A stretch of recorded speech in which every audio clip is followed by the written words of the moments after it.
So, what would you little maniacs like to do first?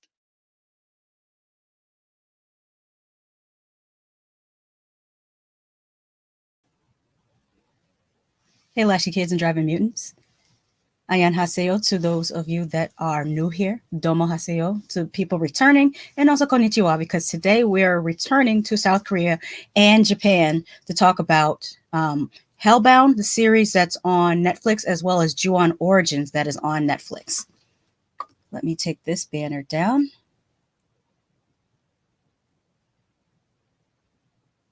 And welcome everyone to the show. Let's see here. Terrence says, hello there and thumbs up. Thank you as always. And he also says, thank you so much for popping by the live on Tuesday, Leishash. I really appreciate that. By the way, everybody go and check out his live stream he did. It was about practical effects in horror movies, and it was pretty cool. So check that one out. Tony Man says, Terrence, I watched your review of Black Panther. Love the background. You even had the globe on Africa. Great job. And Terrence says, thank you, Tony. Wakanda forever.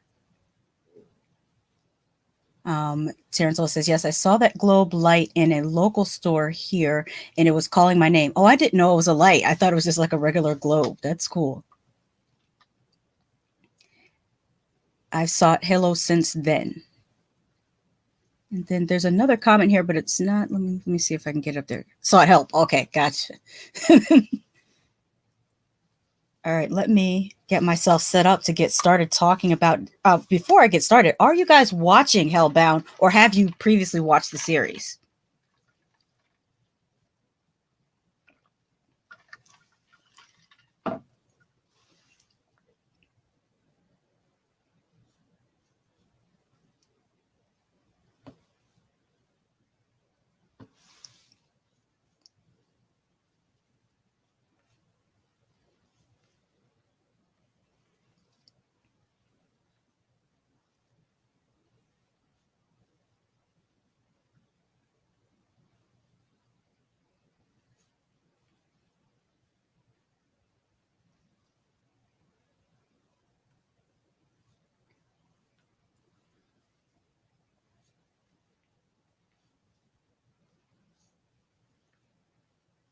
Okay, let's share this image.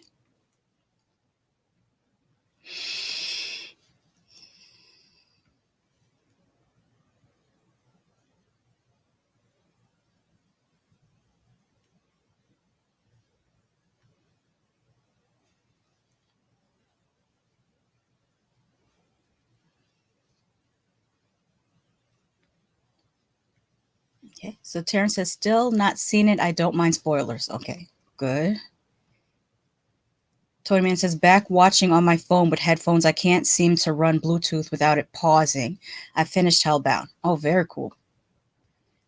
The laptop, that is. Yeah, I don't know what's going on with the live streams. My mother was trying to watch it on her Roku, and it kept on pausing also. So I don't know what that's about. Was there not a Chuck Norris movie called Hellbound as well? I don't know. I haven't heard that. I mean, that might be the case. I'm not super familiar with Chuck Norris's movies. The only one I really know is there's two. One was Invasion USA, and the other one, I can't remember the name of it, but he was going after a serial killer. Silent Silent something. It was called Silent something. If you guys know what movie I'm talking about, it's a Chuck Norris movie where he was going after a serial killer who was kind of like a slasher, like it's half slasher movie, half like action movie, if that makes sense. But it was called Silent something. Maybe Silent Murder, Silent Running, I know it had the word silent in the title.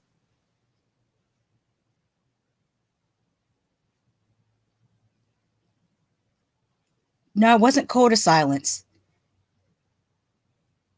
You know what? I'm about to Google it right now. Hang on. I'm putting into Google Chuck Norris movie with serial killer.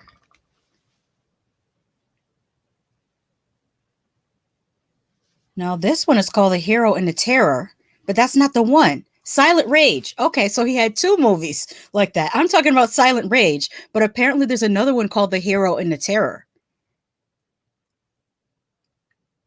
That's interesting. I have to find The Hero and the Terror and see how different it is from Silent Rage.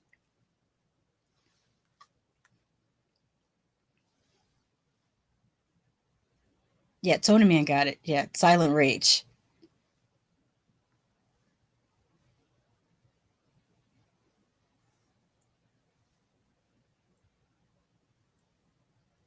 Okay, let me get into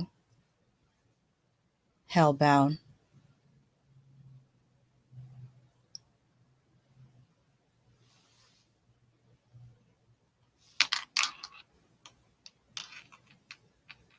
That's weird. I can't. You know what? I'll have to pull it up here because it's hard for me to see it with both of these things on the screen. So let me do that. Sorry, I'm having difficulties. I sound like Robocop. I'm having trouble. Hey, Elmira Love. Welcome to the stream. Am I saying it right? Is it Elmira or Elmira?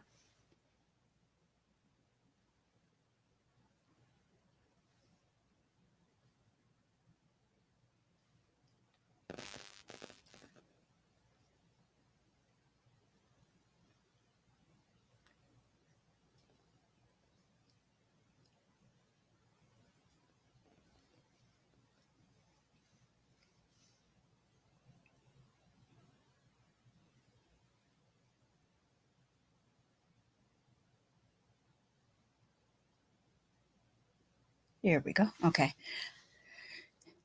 She says I'm right. Okay, Elmira. Let me close that there. That's much better. Okay, let me get started. I have notes because I watched this sometime last week and it's not fresh in my mind. However, I did rewatch the episode 2 of Ju-on just before getting on the stream. So that's still fresh in my memory. Tony Man says, by the way, Chuck Norris was in a movie called Hellbound from 1994. That must be the movie that Terrence was talking about. Because Terrence just asked, was there a Chuck Norris movie named Hellbound? I didn't know that one. So that's 3 Hellbounds. Because the Hellbound I know is Hellbound Hellraiser 2. And this Hellbound. So thanks. Oh, it's on YouTube to rent for $1.99. Very, very cool. Okay, so I'm going to get into Hellbound. The second episode gives us the backstory on some of the characters. It starts with the single mother, Mrs. Park, or Miss Park. I don't think she's married. She's explaining to Miss Min, the lawyer, that she's been offered a large sum of money to allow herself to be filmed during the time period that it said that she's supposed to be basically dragged to hell by these creatures. So, I mean, just the concept of that, I could see that happening. Like, I could see a TV station like staging a live event for something like that. Like, it seems so like a way out concept, but I mean, we've had Fear Factor, and I've been saying for years that we're only just a few short years off from the Running Man and the Hunger Games on television.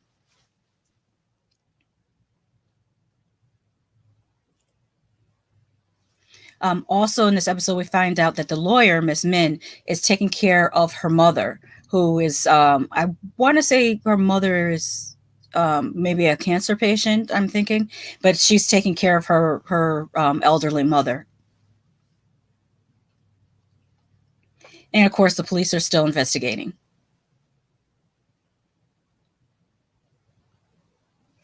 I did notice that no matter what country it is, the police chief or sergeant is always angry and yelling. I don't know if that's a trope or if that's just a real thing. But well, when you think about it, it kind of makes sense because everyone comes down on the police chief or the sergeant's head. You have politicians coming down on them, and then the people hold them accountable for anything that goes wrong. So I could see why they would always be angry. Terrence says, I'm waiting for a celebrity running man. There's a few I would consider for contestants. Yes, that would be really great to see. Or celebrity, not Fear Factor. Fear Factor's, I was about to say it's too soft. Remember when it first came out, it was not soft at all, but now seeing how things are in 2022, we look back at that and it's like, that's kind of soft.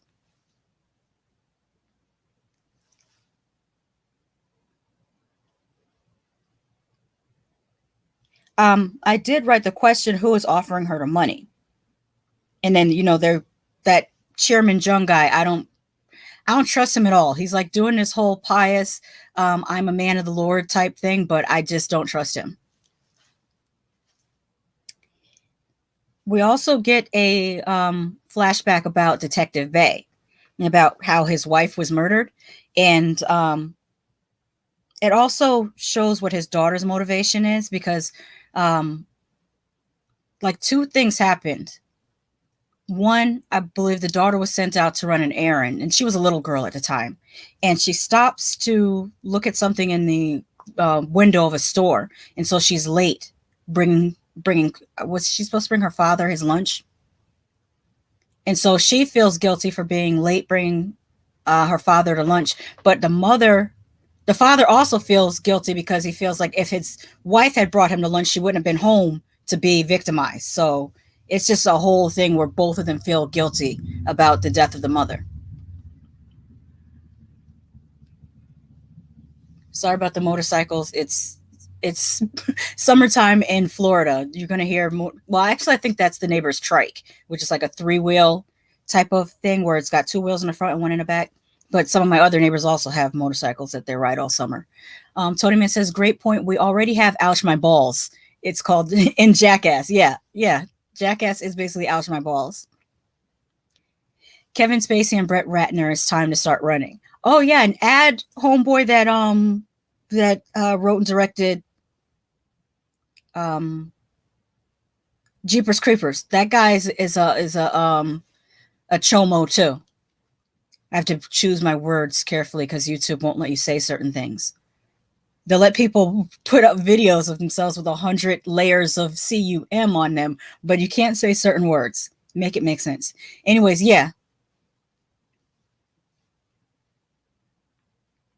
He is a creeper. Yeah, it's so wild that the dude that came up with Jeepers Creepers is a creeper, like literally. And when you go back and watch the movie, I think I said it in my review, you could see that he still puts the creepiness in his movies because in the first one, he has the creeper stop to sniff Justin Long's underwear from his laundry basket. And mind you, he's supposed to be, like a freshman in college, which would put him squarely around 18, 19 years old. And then in Jeepers Creepers 3, he had one of the characters say, the heart wants what it wants.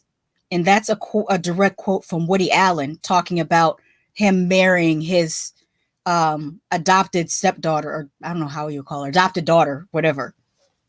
Creepy, creepy, creepy stuff. Creepy McCreeperson. Where was I? Something. Yeah, I wanted to mention his daughter, that it's kind of revealed that the detective's daughter joined the New Truth. Well, she's trying to follow the New Truth. She's been following around that chairman guy, Chairman Jung, I think his name is. I could be mistaken. And there's a reveal that someone on the police force is feeding information to the Arrowhead. And we find out that it's actually Detective Bay's partner that's feeding information to the Arrowhead.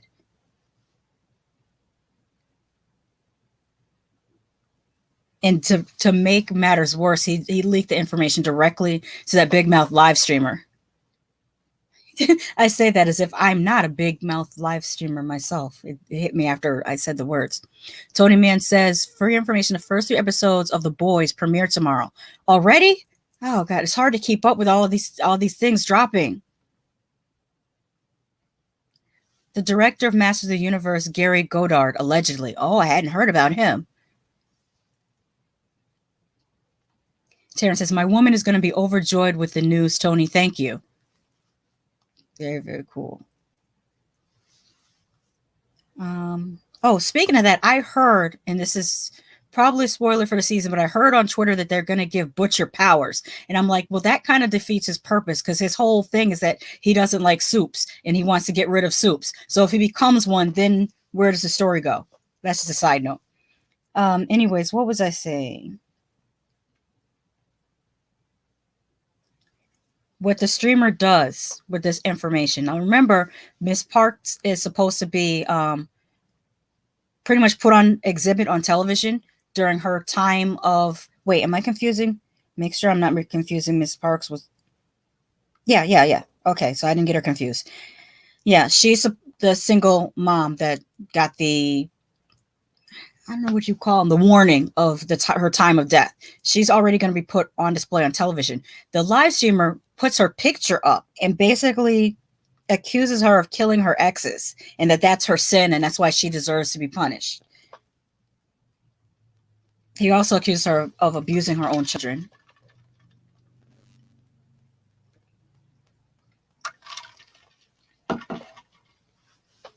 He takes it a step further by encouraging his viewers to capture her children, or the way he puts it is like to free them from her. This really stuck out to me because it's an illustration of how social media can be used to hurt people. I mean, honestly, there are fandoms that are really, really toxic. I've seen one fandom of an artist attack another artist's baby. Like it's just it can get really, really dicey. And we've seen earlier this week.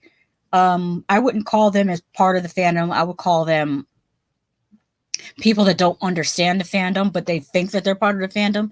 The Star Wars or the people who call themselves Star Wars fans attacking that young lady that's in the Obi-Wan show for being black. They were in her inbox calling her all kinds of N-words as if we haven't had Lando Calrissian for the last 50 years or almost 50 years. Like those aren't true Star Wars fans. I'll probably get in trouble on YouTube for saying, but they're fuckheads. You're a fuckhead. If you watch Star Wars and you're a racist, you obviously don't understand material at all.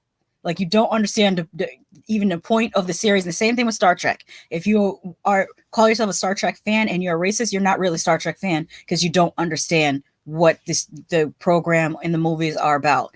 And go eat all the bowls of dicks because you suck. Sorry for that diatribe. Where was I?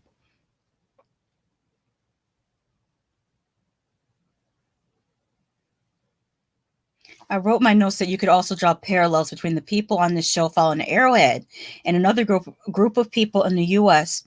who follow an online community that convinced them that the dead son of a U.S. president was going to come back and run for president in 2024. If you know what I'm talking about, you know what I'm talking about. That is a real thing that happened in the U.S. There was a group of people who were convinced that JFK Jr. was going to come back and run for president. Now, JFK Jr. has been deceased for some decades now. Anyways, although the show is fictional, it does reflect issues within our real life. And that's one of the things I really enjoy about it.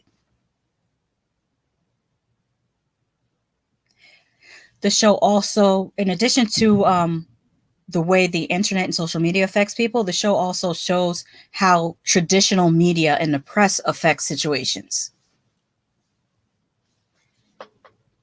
Okay, Terrence said, it's just horrible that these actors have to be subjected to this hatred, but yes, they are not fans. Yeah, I feel bad for the actors because they did the same thing to John Boyega. They did the same thing to, her name escapes me, but the young lady that, let me because I want to say her name because she literally had to close down all her social media.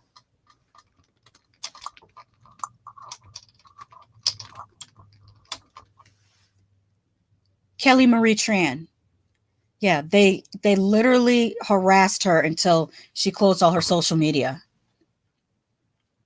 Thank you. Leslie Jones and Kelly Marie Tran. Yes.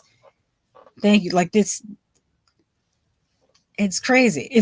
I like I said the other day, they can deal with uh Jawas and they can deal with Huts and they can deal with androids and whatever Yoda is and they can deal with Wookiees and did I say Ewoks?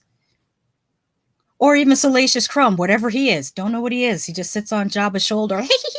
They could deal with that, but a person with more melanin, oh no, I can't believe in that. How is that in the galaxy? Like it just doesn't make logical sense. It's weird. Okay. I am really I'm like having that type of eight. I mean, for those that are new here that aren't familiar with me, I do have ADHD. This is not a thing that isn't the norm for me, but today I'm really, really struggling to stay on topic. um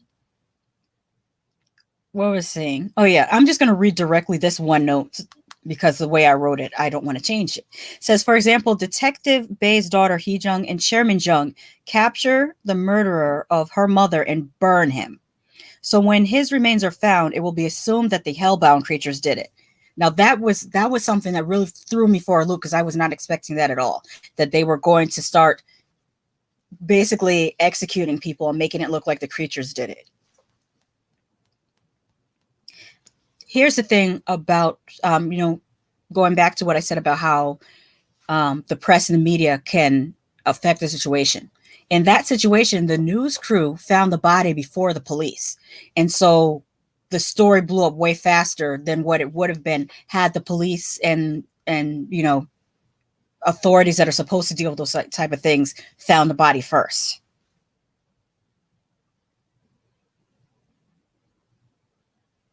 It also made people more interested in whether Mrs. Park was going to be dragged to hell live on television.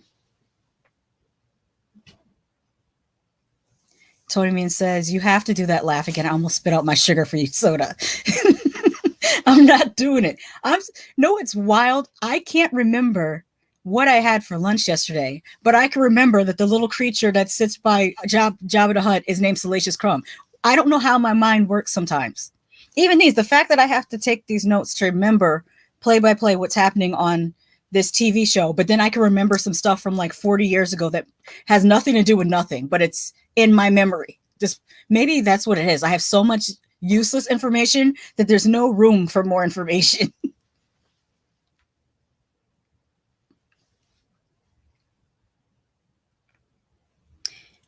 This event becomes so sensationalized that they literally break the wall out of her apartment. Like they make this big hole in the wall out of her apartment so they could set up chairs outside for spectators to watch the whole thing live, in addition to the TV crew being there.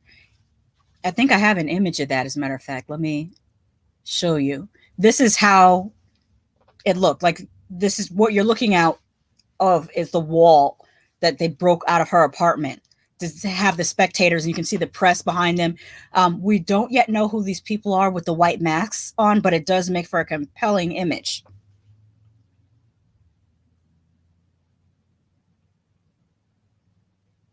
And by the way, the people that are sitting, well, her apartment is not on the first floor. Her apartment's on the second or third floor. So this is a raised area that they have the seating there with the people in the masks. I'm assuming they're all a bunch of super rich people or dignitaries or some type of people that have a higher status than everyone else. I almost forgot to mention that the Arrowhead had attacked the detectives with baseball bats. In the detective's office. This wasn't even out on the street or in the alley. They took it, they went to, you really have to be on some extra ish to go to the police station and beat up the detectives in the police station. That is some wild stuff when you think about it. Oh, also they were yelling that they were doing this for the Lord. And it's giving, I don't know if you remember, there was a movie, I can't remember the name of it, but I just remember the scene of the little girl saying that she was filled with Christ's love and she threw a Bible and hit the other girl in the back of the head with the Bible. That's the same energy it was giving. You're beating people with baseball bats while saying that you're doing it for the Lord. Mm-hmm. Makes sense. So, anyways, Miss Park is seated in her chair in her apartment with the wall cut out, and you can see the paparazzi behind her, and the VIPs are seated there with the masks, and the crowd is outside waiting for what they're calling the demonstration of damnation, and that's where the episode ends. Where with this shot right here, and that is like some wild stuff. To just be in episode 2, this is a lot going on and happening. That's why I don't understand why more people aren't talking about this series. Maybe because there are so few episodes. Like there's only 6 episodes of it, and it's not like it's a barrier to watch either. Because, like I said, it's available for you to watch with the subtitles and the original acting, but there's also a English voiceover dubbed version, and the voice acting is actually quite good. So, with the exception of oh, I shouldn't say exception of because the voice acting was good for him too. The live streamer that yells about the arrowhead, he does sound better in Korean than he does in English to me. The actor, the voice actor that's doing the English dub is not as unhinged sounding as the Korean actor actually sounds when he's screaming about the arrowhead in Korean. So if you get a chance to watch that, I would watch the scene. Like if you have a problem reading subtitles, um, which no, like I always say, don't look down on people for not reading subtitles because you never know what's going on. Some people actually have visual issues where they literally cannot see the subtitles. So don't be snobby about that. Um, so if you have that issue, I would definitely watch it with the dub, but then go back and just watch that one scene without the dub to hear the original voice actor go off because it's great. Now let's get into Ju-on Origins.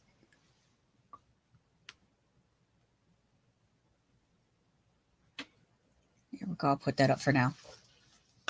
This one, and I was right when I said in the first episode that I felt that Kiyomi's story was not necessarily happening along. Well, I wasn't right. I'm still not sure. I might be a little bit confused. This is one of those things I might have to watch 3 times. This is my second time watching this, and I'm still a little bit confused about the timeline because it flashes back to 1988. So the events that happened at the very end of episode 1 with Kiyomi and the other teenagers in the house attacking her, those happened in 1988. That's what the beginning of this episode is telling us. But then when it jumps over to Tetsuya and Haruka, I'm not sure whether it's still supposed to be 1988 or whether it's in the future because, well, I'll get into it. Let me read this comment here. Yes, said that in one of my early reviews, and one of my friends pointed out that people may have literacy issues with reading, so get off my high horse about subtitles. Yes, exactly. And not only literacy issues, but also just visual issues. A lot of people in my family wear glasses. I wear glasses. I'm nearsighted. I'm fortunate that I'm just nearsighted, but there are people in my family that have double vision, and it's hard for them to read subtitles because they have double vision. And my mother also has she has severe vision issues where she's at the point where she has to use a magnifying glass a lot of times in addition to like reading glasses. Like it's pretty bad. So that's one of the things that was making me kind of sad because I would love for her to be able to see Parasite, but she can't read the subtitles and it's not available in a dub version, and it kind of sucks. Yes, life is about learning. And also about yeah, like I said, visual problems. And I find that if I'm watching something that's action packed, I prefer to watch the dub version than the subtitles because myself, it's hard for me to read the subtitles while watching what the action is happening. Whereas if it's more of a drama, it's a lot easier for me to just read the subtitles if it's a drama. Um, so Like I said, we start with a flashback to 1988.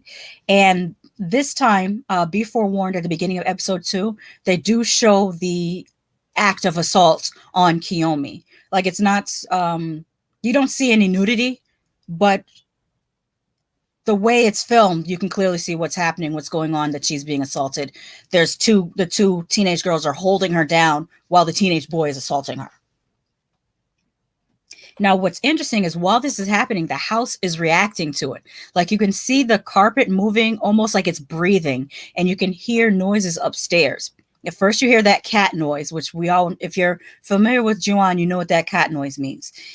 And so it's like it's that act of violence is awakening something in the house. Kiyomi also hears the cat upstairs. So after they have finished assaulting her and they go on, they actually don't even leave the house. They go into another room and continue hanging out in the house. And Kiyomi, being distraught because obviously she's just been severely assaulted, she follows the sound of the cat and she finds a little black cat and she picks up the cat and is cradling it and she climbs into the closet, that famous closet that we are so used to seeing Kayako coming out of that. So she's in there cradling this cat, crying and just being um, extremely traumatized. And she looks up and she sees the ghost in the attic. Now, at this point, I'm not 100% sure that ghost is Kayako or if it's another ghost that occupies that space in the house. Because it doesn't really look like Kayako, but it could be. I don't know yet. When she sees the ghost, she, screams and all the other kids hear her scream. And one of them goes looking for her. But when she comes out of the closet, first she kind of like acts like she's seducing the guy who just assaulted her. And that gives me the impression that she has now been possessed by whatever ghost was in that attic, because her whole visage, her whole carriage, everything about her changed. And I think she's currently possessed by whatever ghost is in that was in that attic. So she's like kind of on him. The other girl is looking for the two of them, and then the third girl, May, disappears. So then, or Mai, sorry, I mispronounced her name, Mai. Let's see here. I was complaining, as I recall, this woman who returned Pan Labyrinth back to the video store as it was subbed, and she changed it for Wedding Crashers.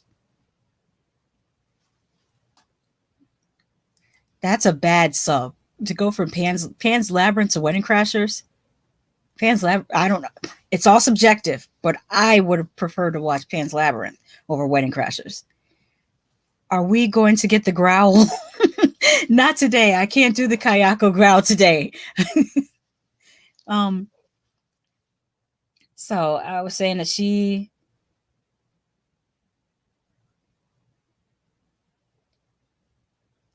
I left off at saying that Mai disappeared. So everybody's looking for Mai, but homegirl, since she's being possessed, she doesn't. And also, like, even if she wasn't possessed, why would you care who disappeared after they assaulted you? So she doesn't care either way. And she's asked the dude to walk her home. Then it jumps to Tetsuya and Haruka, and Tetsuya is taking Haruka to visit his mother. However, when she is taking her shoes off and going upstairs, she sees the ghost girl and then wakes up because it's a dream sequence. But it also illustrates what she kind of wishes would happen. She wishes that Tetsuya would be at a point where he's ready to marry her and taking her to introduce her to his mother. So that was kind of cool to see what it was like a peep into her psyche of what she really wanted. But why she saw the ghost girl, I'm not 100% sure just yet. And mind you, this is my second time watching this. So I don't know if it's me or if it's just one of those things where you just have to rewatch the series 2 or 3 times before it sinks in what's happening. When she wakes up on the television, there is a news report of a 17-year-old girl whose body has been found and that the police have determined that it's a murder. Now, I'm thinking, well, is that May? But then something happens later in the episode that makes that I don't know. You tell me what you think. This is what happens. Okay, so she gets a phone call. I'm talking about Haruka. She gets a phone call that Tetsuya is deceased. And she runs out the door. And, that was a very shock. Well, I wouldn't say it was shocking considering that we're watching Ju-on, so we know that there's going to be casualties. But the timing of it, I didn't think he was going to go that soon. So she finds out that he's deceased, which is also kind of heart wrenching because you just saw her dream of what she really wanted with him, like their future together. So it was giving dramatic tease. I would say it's like it felt more like you're watching a drama than a horror show, which I enjoy. I like when you mix genres together. So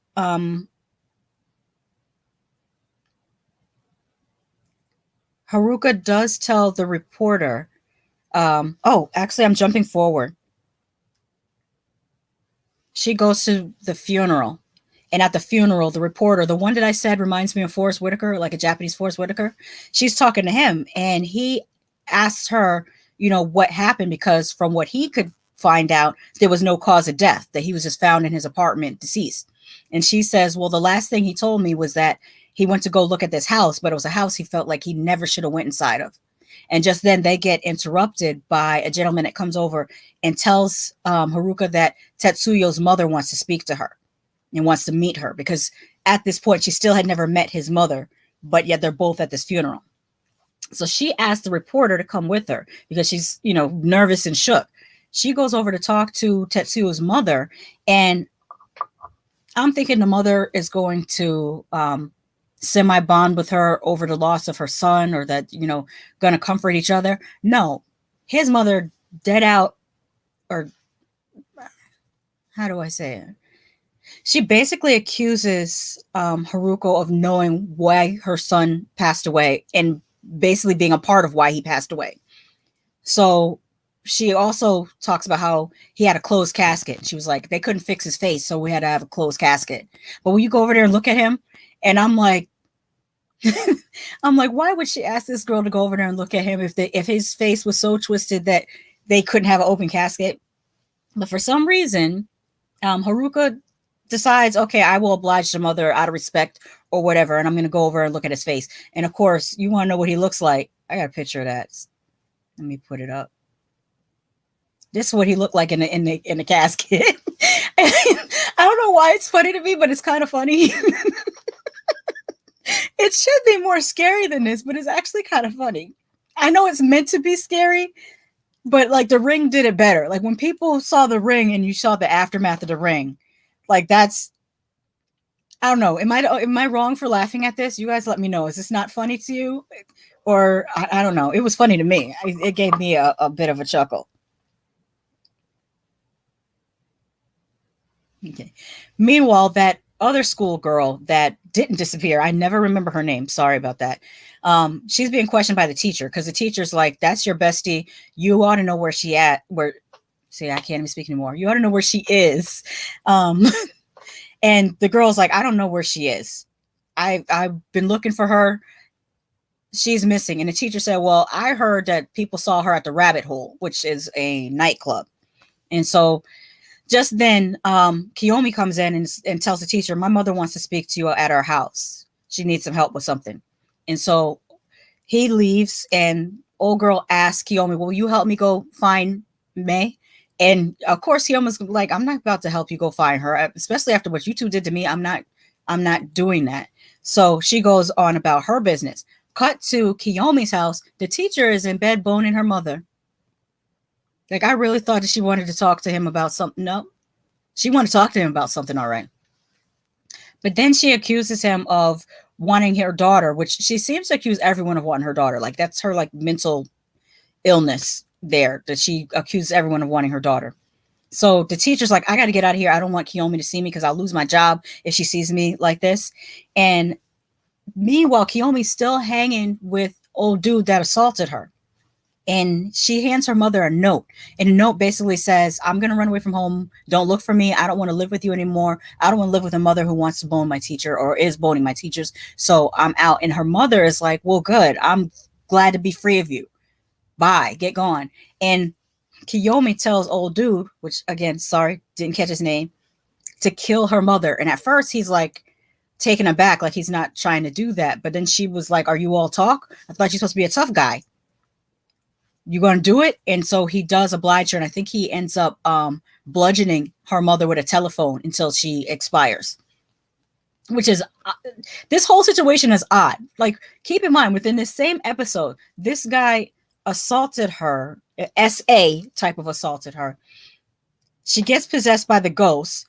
She tells the guy to come along with her, and then now, like, they're just it's almost like he's her familiar in a way. Like, he's her the person to do her bidding. So they go off, wherever they're going off to run away to.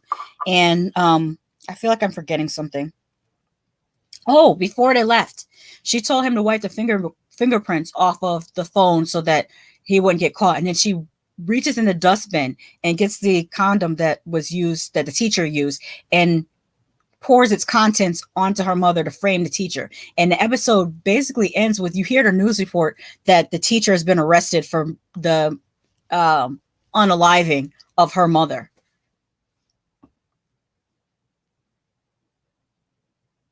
That's some wild stuff right there.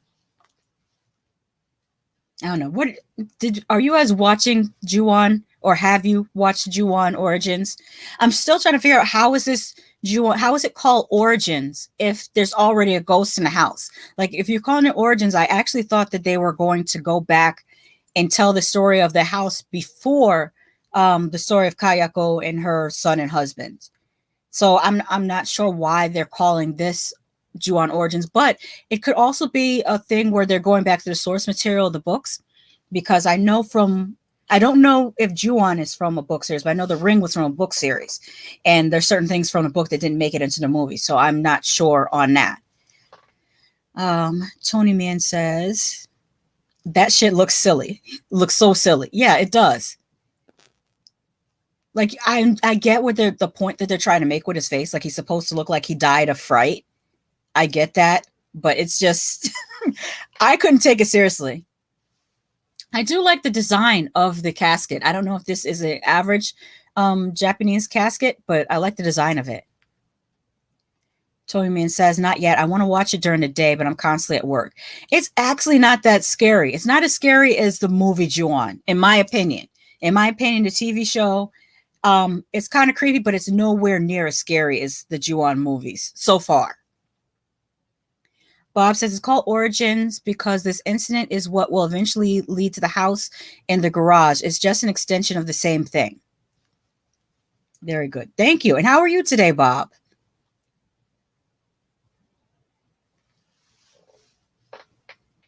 I still have like 10 more minutes to kill. What do you guys want to talk about?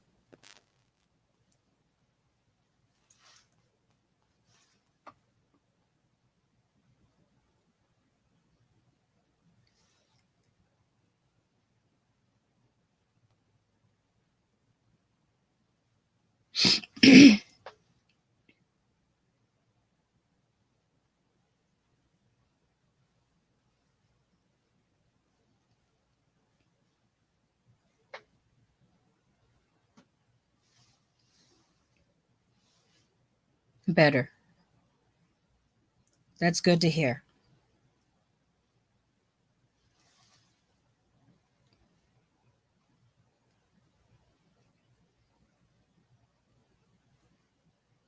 I had no suggestions of what you guys want to talk about. Okay. Well, I'll tell you what I have. Oh, here we go. Tony Man says, what did you do today? Never mind us. How are you? Well, what I did today is I actually I got up and we watched a few YouTube videos of people talking about the Johnny Depp Amber Heard trial, in the ending of that, and then we also looked at like some people talking about the situation between DL Hewley and Monique. That was interesting. But the best thing I did today was I actually did 30 minutes on an exercise bike. Although I did have to monitor my heart rate because it keeps fluctuating. I don't know if that's a good thing or I think it's, well, I shouldn't say I don't know whether it's a good thing. I know it's a bad thing. I think it shows that I'm out of shape, but I'm trying to get back into shape, which is very challenging, but I'm determined to get back into shape. Bob says, I'm just waiting for the boys.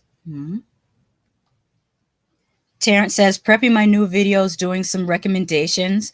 That's always cool to do. And I have some editing to do tonight. Jeez, I'm so behind. So behind with the editing. South Park Streaming Wars was good. Oh, is that the latest episode of South Park? I need to check that out. Who knew it was play on words and was about the water shortage? Oh, I would have thought it was about actual streaming wars, like with the different streaming apps. Tony Man says it's supposed to fluctuate when you're riding a bike. But I mean, when I was on the bike, it kept on going from, like, it would go from 88 or 89 and it would jump up to like 138 and then it would go back down to the 80s and then it would jump back up again. It just kept on doing that. So I figured it's got to be just me being out of shape. There's a new South Park. Awesome. And Terrence says, hi, Bob. Yeah, so I'm well, I've been too sedentary because most of the time, if I'm not sitting watching a movie or television, I'm sitting at the computer doing editing or just doing something that is sedentary. Like the type of hobbies I have are very sedentary. Like I make jewelry sometimes. That's what are on my wrist right now, or different things that I make. And knitting, I do knitting, sewing. Everything that I do as a hobby is very sedentary. So I have to do something more physical to stay in shape, especially to keep your heart healthy, to keep your lungs healthy, that type of thing. Are you all getting in shape? Are you getting your exercise? Oh, another positive aspect of exercise is it is a stress reliever. It helps with anxiety. I find that if I feel a lot of anxiety, if I go on the exercise bike, it kind of helps work my nerves out. And then it also helps in the opposite way with depression. It's you would think it's counterintuitive because when you feel low and you feel tired, when you are feeling super tired, you don't want to exercise because you feel tired. But sometimes when you find out that your tiredness is a psychosomatic symptom of depression, you really want to push yourself to exercise because it releases endorphins in your brain and helps to alleviate some of that depression if you're able to. Let me not assume that everyone is able to exercise because people have different physical restraints. So whatever you can do, try to do it, even if it's a breathing exercise. Were you pedaling? See if you can use a blood pressure monitor like I have. Resting rate is 8 to 90 beats per minute. Yeah, today I didn't have, let me close, hold on, let me make my screen larger and enclose. Oh no, it's fine the way it is. Okay, I'll leave it. This right here is what I usually use, but the battery, let's do it like that. The battery was too low on it, so I had it on the charger. And what this does is it usually will go off. It'll start beeping if my heart rate is in the danger zone. And you have to be, I mean, it seems odd for me to say in a danger zone, but to be fair, I am 46 years old. This is the age that people start having heart problems, so I have to be careful and monitor that. Bob says, yeah, the season ended a while ago, but they're making the longer double length specials. Out of curiosity, where are you watching them? Are you watching them on Hulu or, because I haven't watched South Park in so long, I'm not sure where it's even playing at because I don't have cable anymore. Last time I watched it was on Comedy Central, and I don't have access to Comedy Central anymore, I don't think. Bob says, I think it's part one, just like the last specials. And there's a fun joke where Randy keeps getting called a Karen. Mm-hmm.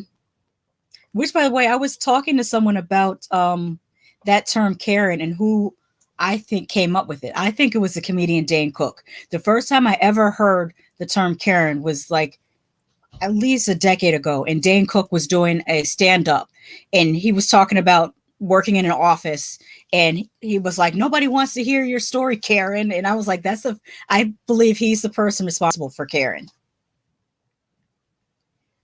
Oh, Bob Gunter says Paramount. Okay, I can watch it at my mother's house. My mother has Paramount Plus.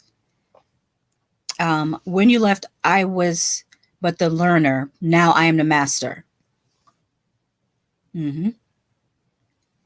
Anyone seen Obi-Wan? I have seen Obi-Wan. If you guys want to talk about that for a minute, I'll definitely talk about that. They kind of screwed up that line. I didn't notice it, but when I was watching Obi-Wan, I did like how they went back to the basics of how the look of the Star Wars universe was. I liked how Tatooine looked.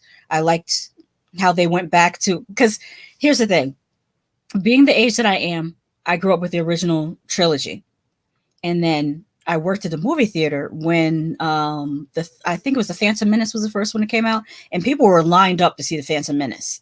And it takes, I mean, this might sound odd, but to make it too glossy in CGI kind of takes away from the Star Wars, in my opinion, for those of us that grew up with the original trilogy. So by this looking more like the original trilogy, already it has a special place in my heart.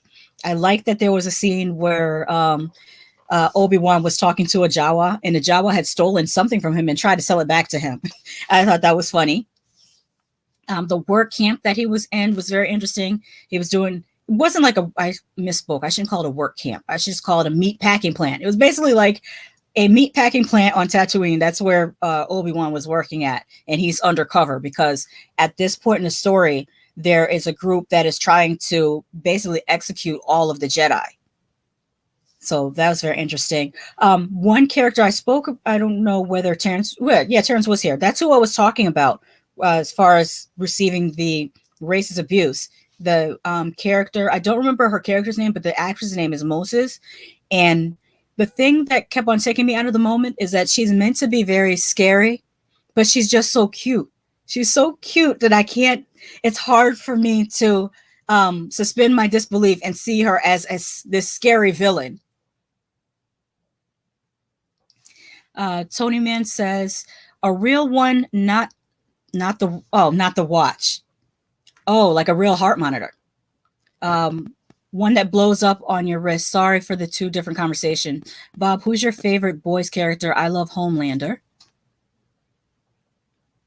Terrence says that's the line when he met him in episode 4. Mm-hmm. So he just kicked Obi-Wan's ass. So WTF, I was the learner. Tony Man says, who's everyone's favorite boys character? I guess Obi-Wan will kick his ass to fix the continuity. Bob says, Tony Man, I like Homelander as well. The actor is very good. Yes, he is. He's a good actor. I have to agree with that. Okay. So Vader is saying I was not on my A game in that episode that was made 40 years later. Oh.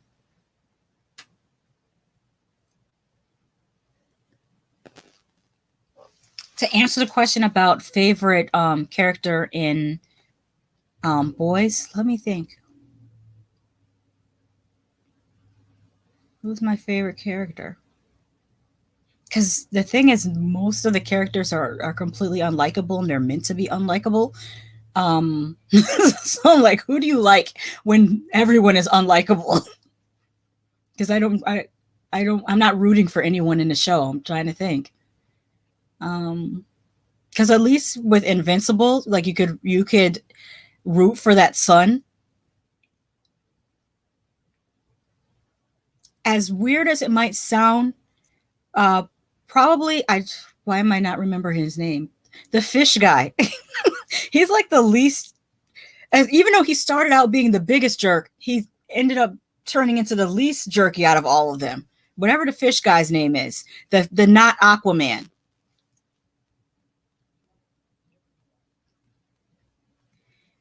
Spoiler, I didn't see the new episode. Oh, wait, of Obi-Wan? Or of, let me see. They must tie themselves in knots trying to not muck up the Star Wars continuity. Yeah. Yeah. Well, the thing is, if you're going to do a prequel, why not just go all the way back? And me and my sister were having this conversation. Why not go back to the very, very beginning and write a story about the first person to discover the dark side, or the first people to form the Jedis or become Jedi Knights? Like, why not start there if you're going to do a prequel? It seems like they don't want to write. They just want to kind of live off of old stories. And it's like you can actually make a new story. You can actually write about the very beginning, what started it all, who was the first person to even discover that there was a dark side. Do that. That Wonder Woman chick is cool. Mm-hmm. Sorry, Tony, but Vader get his bad Mama Gemma act on. Mm-hmm. And Bob says they are way bigger dicks in the comics, even Huggy. Mm-hmm. And Tony says yes, Obi-Wan. Oh, so you didn't watch the? Is there another episode that dropped? Maybe that's what it is, that I'm behind. Because I only watched the first 2 episodes. I didn't know if there was another one that dropped. Terrence says they need to have the fan service. That's why they have Luke Skywalker and such pasted in. Yeah. I could see that. I'm going to get out of here soon because Hatch, I think it's called Hatched or Hatching. Hatching, I think it's called. Hatching is now available to stream on video on demand, and I would really like to review Hatching, so I'm going to get off of here, get something to eat, and watch Hatching, and hopefully come back with a review for that. I'm still behind a little bit because I wanted to also give you guys a review for X, but that probably won't come out till next week. I want to get the Hatching review out first, then X, and then after that, I'm trying to do Men if I can get a chance to see it. But that one the Men review might be in that the format that I use. That's just the radio type format thing rather than a regular review. Terrence says, I must say my geeky heart missed a beat hearing James Earl Jones say Obi-Wan. Yes. His voice is amazing. And James Earl Jones is also an icon to me for being in Conan. Like, and nobody, just like, you know how we're having a conversation yesterday about, I don't know if some of you guys were here and some weren't. We were talking yesterday about people who complain about quote unquote forced diversity now.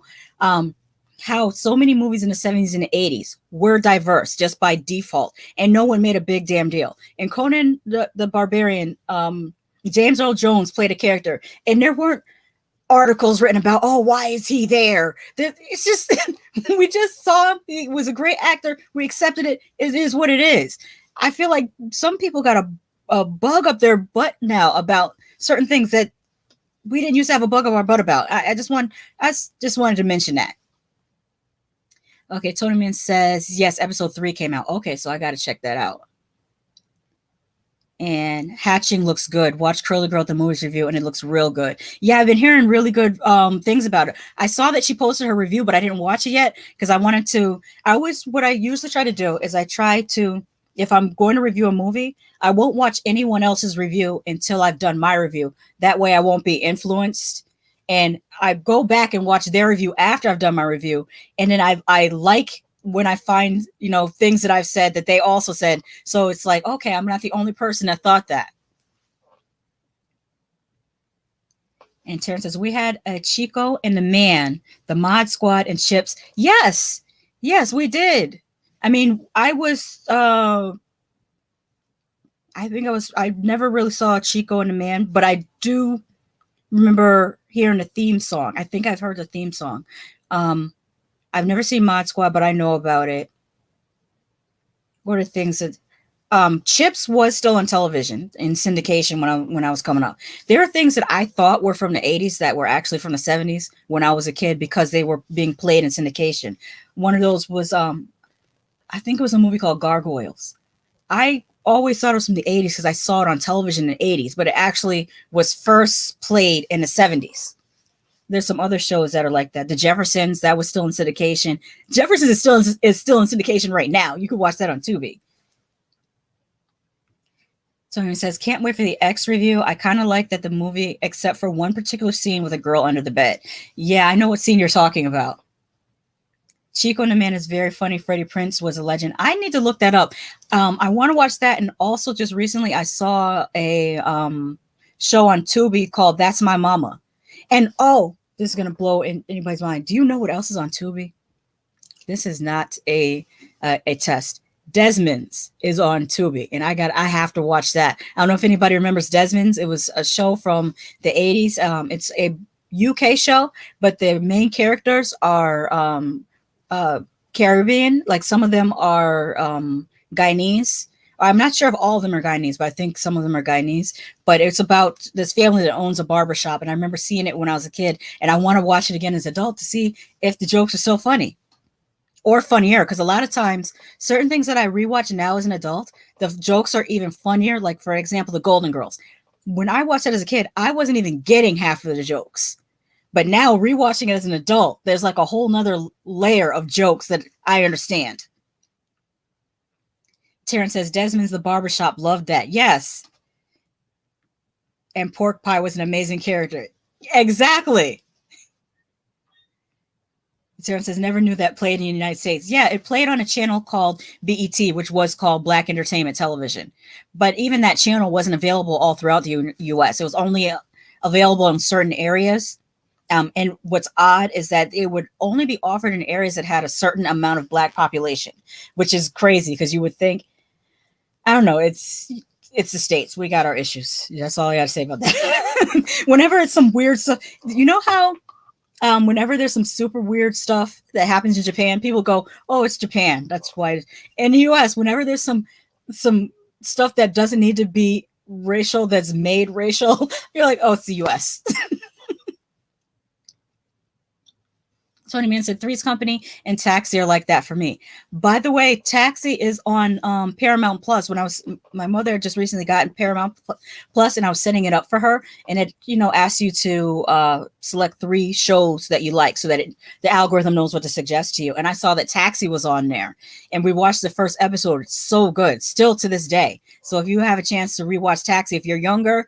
Like Bob, I know Bob is younger. He might not have ever seen an episode of Taxi. You might like it if you get a chance to check it out. Love the Jeffersons and All in the Family. Yeah, the Jeffersons is a spinoff from All in the Family. That's part of the reason why the Cleveland show became a spinoff of Family Guy. The creator of Family Guy, he wanted there to be it's pretty much an homage to the Jeffersons being a spinoff of All in the Family. But with that, let me get out of here, because I'm really, really hungry. But thank you guys so much for coming through. We always have really great conversations. Tony says, I love that the picture is still up while we're having this conversation. It seems like it works for whatever we're talking about. Matter of fact, I should just keep this picture on my computer to use just whenever.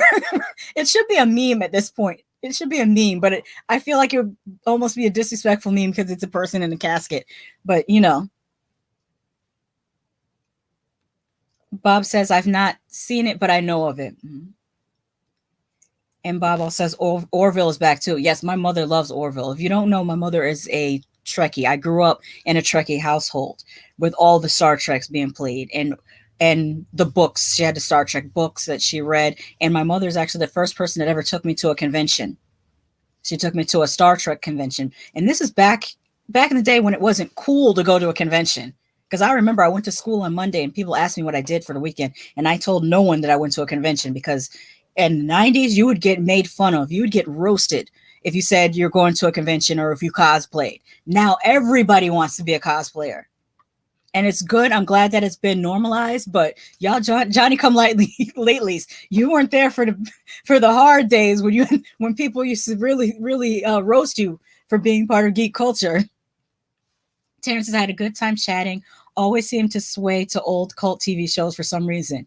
Well, that's what we're doing tomorrow night. Tomorrow I'm going to be talking about The Hitchhiker again, but I'm going to start out talking about Freddy's Nightmares, because Freddy's Nightmares is available on Tubi, and I want to watch it before it gets removed from Tubi.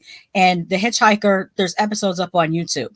I'm only doing that for the month of June, though. Next month, I'm probably going to do, I'll let it be a surprise.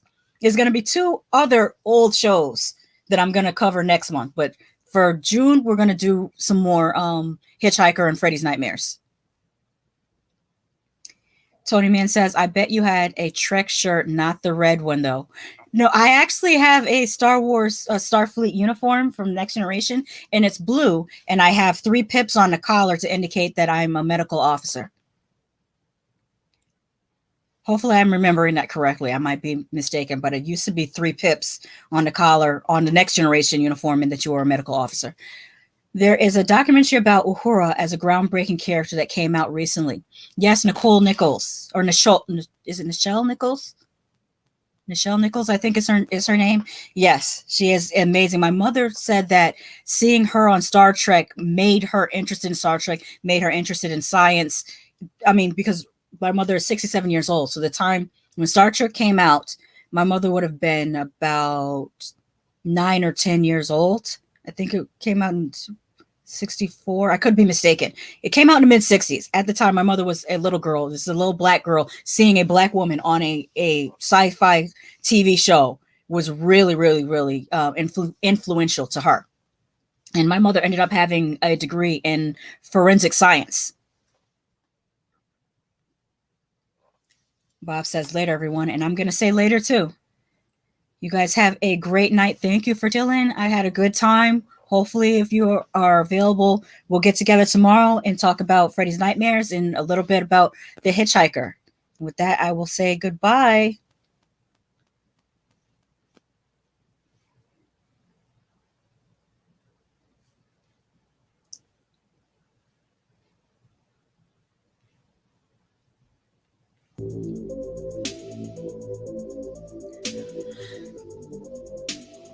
Hey, hey, hey, hey, hey, hey, hey, hey.